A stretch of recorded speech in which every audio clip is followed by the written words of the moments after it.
Iniciamos esta jornada con BlackRock, Isabel Bento, responsable de desarrollo de negocio de BlackRock en Iberia. Bienvenida. Muchísimas gracias, un placer estar aquí. COP26 nos marca irremediablemente el camino, sobre todo para intentar entender en qué punto estamos. Y ahí BlackRock ha presentado, yo creo que hace poco más de un mes, ese informe para este evento que se va a celebrar en Escocia. A mí de lo que más me ha sorprendido es que, a pesar de que siempre miramos a los países industrializados, el peso de los países emergentes también es muy importante a la hora de entender si conseguimos esa transición energética y si conseguimos llegar a 2030 y a 2050 en los términos en los que se quiere llegar. ¿Cuál es el escenario, viendo el informe, en el que empezamos esta COP26? Pues totalmente, lo has dicho tú, ¿no? Al final el cambio climático es un problema global, somos todos parte del problema, pero tenemos que ser todos parte de la solución. O sea, no sirve de nada que los países desarrollados efectivamente cumplan con los objetivos del Acuerdo de París si dejamos de lado a los países emergentes, sobre todo teniendo en cuenta que los países emergentes son responsables de un 34% de las emisiones, excluyendo a China.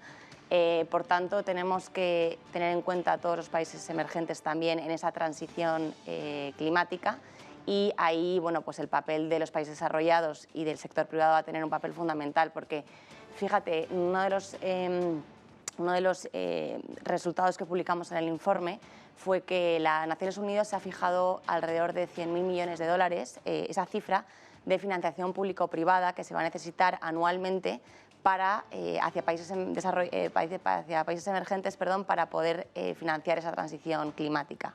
Sin embargo, desde BlackRock, y eso que publicamos en el informe, consideramos que esa cifra no es suficiente. Es decir, es solamente realmente una décima parte de lo que consideramos que se necesita al año. Se necesita alrededor de $1 billón para poder financiar esa transición climática hacia países emergentes, porque lo que estamos viendo es que al final todos tenemos que apoyar hacia que esos países emergentes pues puedan también ser parte de la transición y poder cumplir con los compromisos alineados al Acuerdo de París. Es decir, 1 billón cada año hacia países emergentes, excluyendo China, con el único objetivo de que lleguen por fin a 2050 con un proceso de descarbonización y de emisiones que sea el que nos permita también, aparte desde los ODS, llegar. Es decir, 1 billón anual que tiene que llegar de inversiones que no pueden salir solo de los países, que tienen que llegar de todo el mundo. Claro, o sea, fíjate, por ejemplo, los países en desarrollo solamente van a crecer la demanda energética. Nosotros estimamos que se va a duplicar la demanda energética de países emergentes para 2050, y al final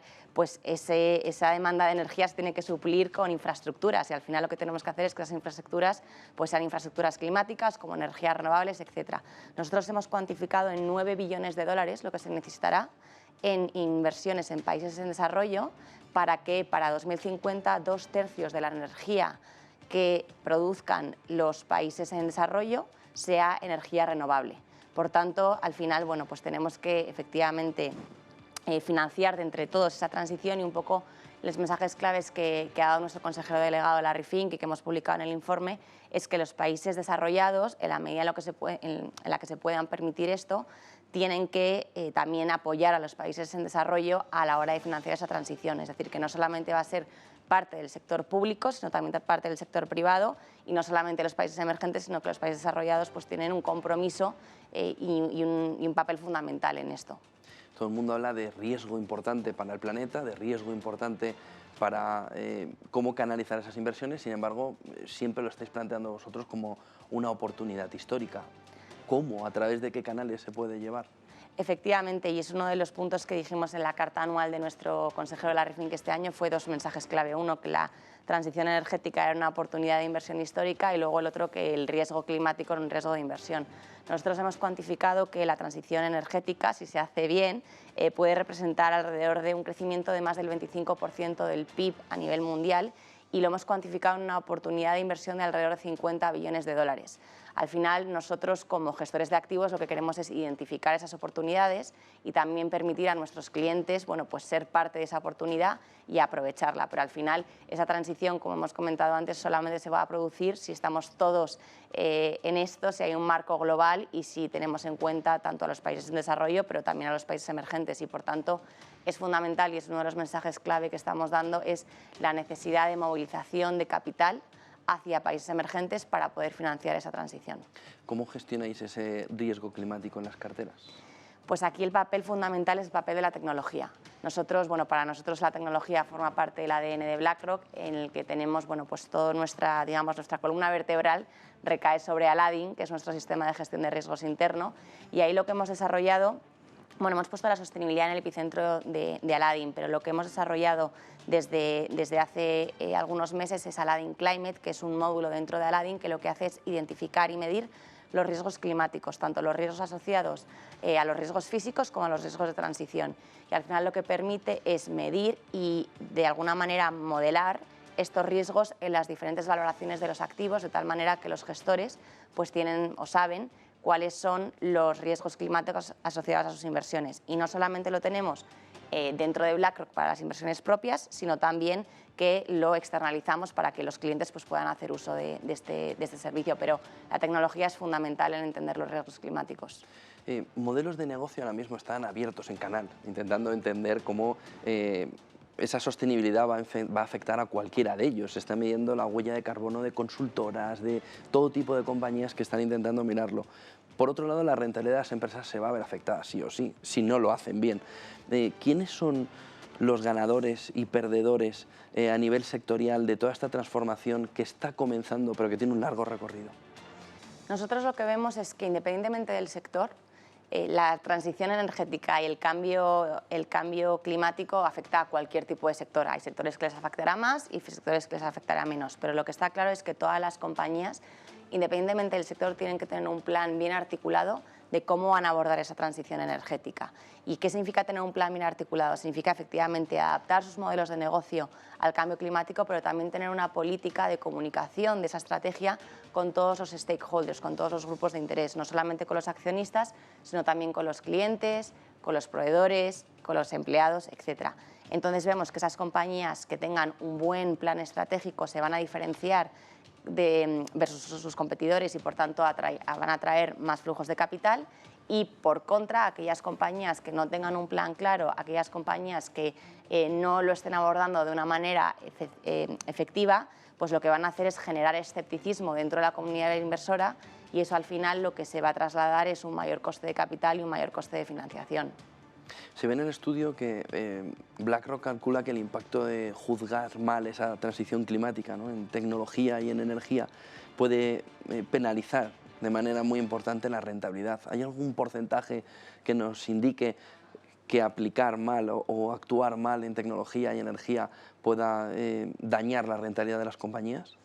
Sí, efectivamente hemos publicado este informe. Nosotros lo que hemos hecho es analizar un poco más granularmente a nivel sectorial cuál va a ser el impacto del cambio climático en los diferentes sectores. Y al final lo que estamos viendo efectivamente es que hemos calculado que ese porcentaje que decías tú de penalización es alrededor de un 7% anual. Es decir, si juzgas mala transición va a haber un diferencial en sectores como energía y tecnología, que al final bueno, pues son dos de los sectores que más afectados se van a ver por la transición climática, de alrededor de un 7% anualizado, y teniendo en cuenta el mundo en el que vivimos de tipos bajos, pues claramente es un porcentaje bastante significativo. Teníamos dudas también si se iba a frenar esa llegada de dinero a la inversión sostenible. No parece que sea así. ¿Qué está impulsando en el fondo ese crecimiento en la inversión sostenible que estamos viendo ya en los últimos años y que ya parece que tiene una continuidad suficiente para decir que es una de las transversalidades, ¿no?, de esa inversión? Yo te lo resumiría en 3 catalizadores clave. El primero es la regulación. La regulación ha sido un impulsor y un catalizador hacia flujos sostenibles, y eso va a continuar en España y en Europa, y estamos viendo que otros mercados a lo mejor que estaban más atrás, como puede ser Estados Unidos, va a empezar a tener consecuencias. El segundo punto es la demanda del cliente. Al final estamos viendo que el cliente cada vez entiende más lo que es la inversión sostenible y cada vez está exigiendo que bueno, pues las entidades con las que opera tengan una oferta de producto sostenible. Y la tercera es el binomio rentabilidad-riesgo, es decir, bueno, partíamos históricamente, ¿no?, de una concepción errónea de que las inversiones sostenibles no eran rentables, y se está demostrando con datos empíricos que no es el caso. Son igual de rentables o incluso más las inversiones sostenibles que las tradicionales. Y además, bueno, pues la importancia de entender esos riesgos climáticos, pero riesgos ESG en general de las inversiones. Por tanto, esos 3 factores van a ser los catalizadores para que continúe el crecimiento de inversión sostenible en los próximos meses, incluso las próximas décadas. Bueno, muchos inversores miran normalmente a BlackRock para ver qué productos tienen, para conocer cuáles son las soluciones sostenibles concretas y en otras áreas, pero sobre todo en la sostenibilidad.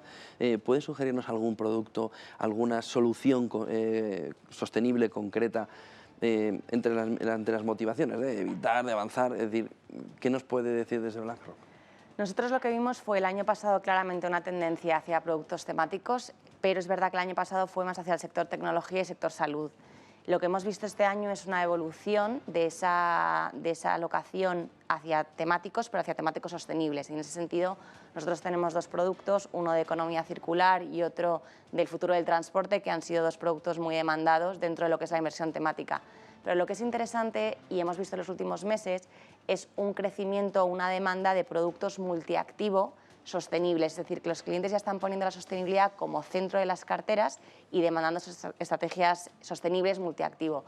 Y en ese sentido nosotros tenemos un fondo que es el BGF ESG Multi-Asset, que bueno, pues es un fondo buque insignia de BlackRock, donde pues tenemos en cuenta los criterios ESG y los inversores lo están poniendo como centro de las carteras para bueno, pues poder tener la sostenibilidad no solamente como una inversión satélite, pero ya como una inversión núcleo de las carteras.